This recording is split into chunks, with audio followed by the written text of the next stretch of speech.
अमन होशियार बच्चा है, बड़ा होकर अफसर बनेगा। मुझे मेहनत करनी है, पढ़ाई करनी है और बड़ा आदमी बनना है। मुझे आपके घर की गरीबी दूर करनी है। कविता, मैं तुमसे बहुत प्यार करता हूँ। अमन, मैं भी तुमसे बहुत प्यार करती हूँ। तुम एक नंबर के निकम्मे हो, मैं तुम्हारे साथ जिंदगी नहीं गुजार सकती। मैं अपने मायके जा रही हूँ। अरे सुन तो सही। गुजरात के एक छोटे से शांत गांव में अमन नाम का एक लड़का रहता था। मिट्टी की कच्ची दीवारों वाला उसका छोटा सा घर, टूटी हुई खिड़कियां और आंगन में खड़ा एक पुराना नीम का पेड़ उसकी जिंदगी की तरह ही सादा था। अमन की मां अक्सर बीमार रहती थी और उसके पिता की मौत कई साल पहले ही एक सड़क हादसे में हो चुकी थी। घर में कमाने वाला कोई नहीं था, इसलिए छोटी उम्र से ही अमन ने जिम्मेदारियों का बोझ अपने कंधों पर उठा लिया था। लेकिन गरीबी के बावजूद एक चीज थी जो उसे बाकी लड़कों से अलग बनाती थी, उसकी पढ़ाई में असाधारण लगन।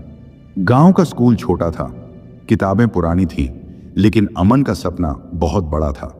वह अक्सर नीम के पेड़ के नीचे बैठकर घंटों पढ़ता रहता, मानो किताबों के पन्नों में ही उसकी पूरी दुनिया बसती हो। गांव के मास्टर जी भी उसकी तारीफ करते नहीं थकते थे। वे कहते, अगर किस्मत ने साथ दिया तो यह लड़का एक दिन बड़ा अफसर बनेगा। लेकिन किस्मत शायद उस समय उसकी सबसे बड़ी दुश्मन बन चुकी थी। पढ़ाई में अव्वल आने के बावजूद जब अमन ने कॉलेज पूरा किया और नौकरी की तलाश शुरू की तो हर जगह उसे निराशा ही हाथ लगी। कभी रिश्वत मांगी जाती, कभी सिफारिश की जरूरत पड़ती और कभी सिर्फ यह कहकर मना कर दिया जाता कि तुम्हारे पास अनुभव नहीं है। दिन महीनों में बदल गए और महीने साल में, लेकिन अमन की जिंदगी में कोई बदलाव नहीं आया। उसकी मां की बीमारी बढ़ती जा रही थी और दवाइयों के लिए पैसे जुटाना भी मुश्किल हो गया था। कई बार वह खुद भूखा रहकर मां के लिए दवा ले आता। इन्हीं मुश्किल दिनों में उसकी जिंदगी में एक लड़की आई, कविता। कविता उसी गांव की रहने वाली थी। उसकी आंखों में अजीब सी मासूमियत थी और उसकी मुस्कान इतनी सच्ची कि जैसे किसी थके हुए इंसान को सुकून दे दे। अमन और कविता की मुलाकात अक्सर गांव के कुएं पर हो जाती थी। पहले सिर्फ हल्की सी मुस्कान होती थी, फिर धीरे धीरे बातें शुरू हुई और देखते ही देखते दोनों के बीच गहरा लगाव हो गया। कविता को अमन की सादगी और मेहनत बहुत पसंद थी और अमन को कविता की समझदारी। वह हमेशा अमन को हिम्मत देती, एक दिन जरूर तुम्हें नौकरी मिलेगी, मेहनत कभी बेकार नहीं जाती। कुछ साल बाद दोनों की शादी हो गई। शादी बहुत साधारण थी, न कोई बड़ा समारोह, न ढेर सारी रोशनी, बस कुछ रिश्तेदार, गांव के लोग और सादगी भरा माहौल। शुरू शुरू में दोनों की जिंदगी में बहुत प्यार था। कविता हर हाल में अमन का साथ देती थी, लेकिन समय के साथ परिस्थितियां बदलने लगी। नौकरी अभी भी नहीं लगी थी, घर की हालत पहले से भी खराब हो गई थी और गांव के लोग ताने देने लगे थे। इतनी पढ़ाई का क्या फायदा जब घर चलाने के लिए पैसा ही नहीं है। धीरे धीरे वही बातें कविता के दिल में भी चुभने लगी। वह पहले की तरह मुस्कुराती तो थी, लेकिन उसकी आंखों में कहीं ना कहीं एक बेचैनी आ गई थी। कभी कभी वह गुस्से में अमन से कह देती, तुम इतने पढ़े लिखे हो फिर भी कुछ कर क्यों नहीं पाते। अमन चुप रह जाता। उसे लगता शायद कविता सही कह रही है। उसके अंदर ही अंदर एक अपराध बोध बढ़ता जा रहा था। एक दिन हालात इतने खराब हो गए कि घर में खाने तक के पैसे नहीं बचे। उस रात दोनों के बीच बहुत बड़ा झगड़ा हुआ। कविता ने गुस्से में कहा, मुझे ऐसी जिंदगी नहीं चाहिए जहां हर दिन सिर्फ संघर्ष और ताने हों।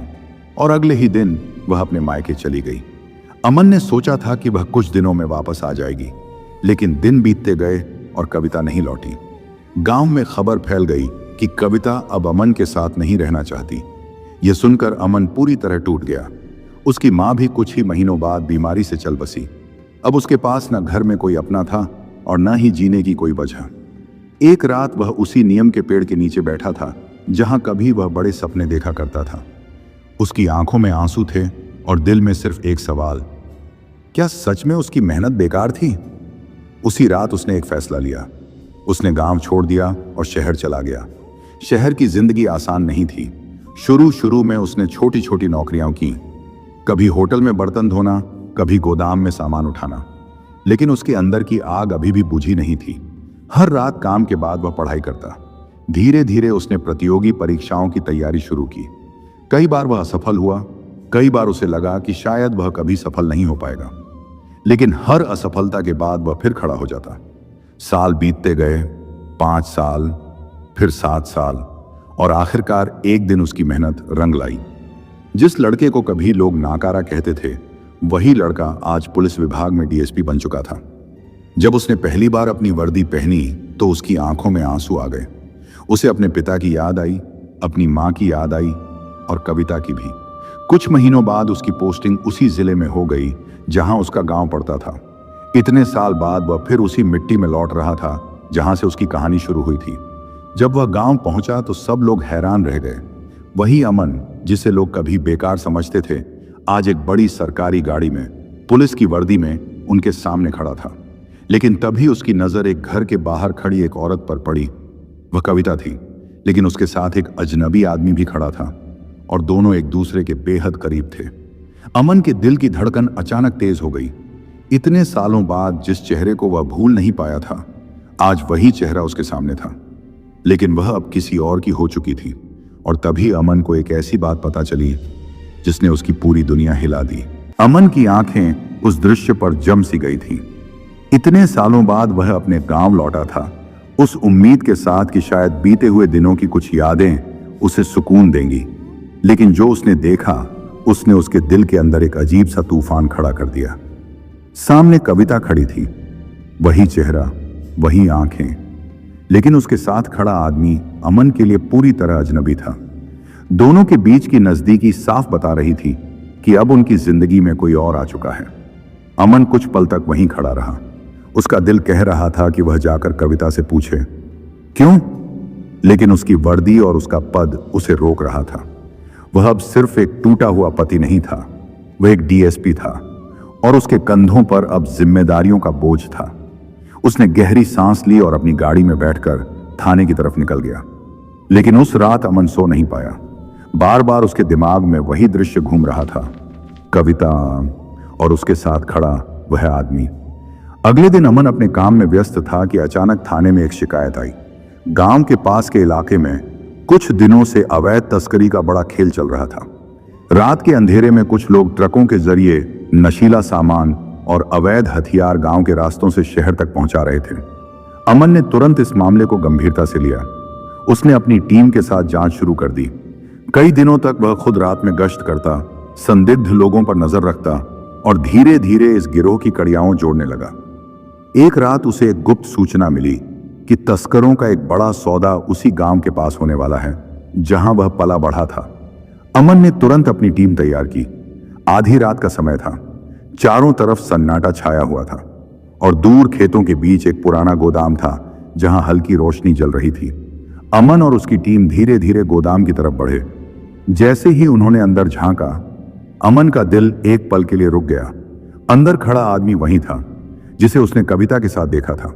वह आदमी तस्करों का सरगना निकला। अमन को अचानक सब कुछ समझ में आने लगा, लेकिन असली झटका उसे तब लगा जब उसने देखा कि गोदाम के एक कोने में कविता भी खड़ी थी। अमन के दिमाग में हजारों सवाल एक साथ घूमने लगे। क्या कविता भी इस सब में शामिल है?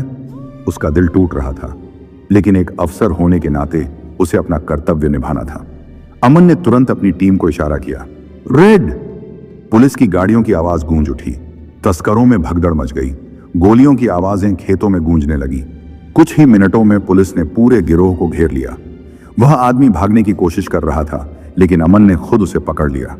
उसे जमीन पर गिराकर हथकड़ी लगा दी। जब पुलिस सबको गिरफ्तार कर रही थी, तभी अमन की नजर कविता पर पड़ी। वह कांप रही थी, उसकी आंखों में आंसू थे। अमन उसके सामने खड़ा था। दोनों कई सालों बाद आमने सामने थे, लेकिन हालात बिल्कुल अलग थे। अमन ने भारी आवाज में पूछा, तुम यहां क्या कर रही हो कविता? कविता की आंखों से आंसू बहने लगे। वह बोली, मैं इस गिरोह का हिस्सा नहीं हूं, मैं तो इन्हें पकड़वाने आई थी। अमन हैरान रह गया। कविता ने कांपती आवाज में सच बताया, जिस आदमी को तुमने मेरे साथ देखा था, उसने मुझे शादी का झांसा देकर अपने साथ रखा। बाद में मुझे पता चला कि वह एक तस्कर है। जब मैंने उससे दूर जाने की कोशिश की तो उसने मुझे धमकाया। मैं महीनों से सही मौके का इंतजार कर रही थी ताकि पुलिस को खबर दे सकूं। अमन कुछ पल तक चुप रहा। उसे समझ नहीं आ रहा था कि वह क्या महसूस करे, गुस्सा, दुख या राहत। कविता रोते हुए बोली, जब मुझे पता चला कि तुम इस जिले के डीएसपी बनकर आए हो, तब मुझे उम्मीद मिली कि अब सच सामने आ सकता है। अमन के दिल में पुराने जख्म फिर से ताजा हो गए। वह बोला, अगर तुम मुझसे दूर नहीं जाती तो शायद जिंदगी कुछ और होती। कविता ने सिर झुका लिया। उस समय मैं कमजोर पड़ गई थी, लेकिन आज मुझे अपनी गलती का एहसास है। कुछ देर तक दोनों के बीच सन्नाटा रहा। फिर अमन ने अपनी टीम को आदेश दिया कि कविता का बयान लिया जाए, क्योंकि वह इस केस की महत्वपूर्ण गवाह थी। कुछ महीनों बाद अदालत में इस पूरे गिरोह को कड़ी सजा मिल गई। कविता की गवाही ने केस को मजबूत बना दिया। एक दिन कविता थाने आई। उसकी आंखों में उम्मीद थी। वह धीरे से बोली, अमन, क्या हम फिर से? लेकिन अमन ने उसकी बात पूरी होने से पहले ही रोक दिया। उसने शांत आवाज में कहा, कुछ रिश्ते टूटने के बाद फिर नहीं जुड़ते, लेकिन माफ जरूर किए जा सकते हैं। कविता की आंखों से आंसू बहने लगे। अमन ने आगे कहा, मैंने तुम्हें माफ कर दिया, लेकिन अब मेरी जिंदगी का रास्ता अलग है। कविता चुपचाप वहां से चली गई। अमन खिड़की के पास खड़ा होकर उसे जाते हुए देखता रहा। उसके दिल में दर्द भी था और सुकून भी, क्योंकि उसने जिंदगी से एक बहुत बड़ा सबक सीख लिया था। कभी कभी इंसान को खोकर ही इंसान खुद को पा लेता है। और उस दिन के बाद अमन ने अपनी पूरी जिंदगी अपने कर्तव्य और लोगों की सेवा के नाम कर दी।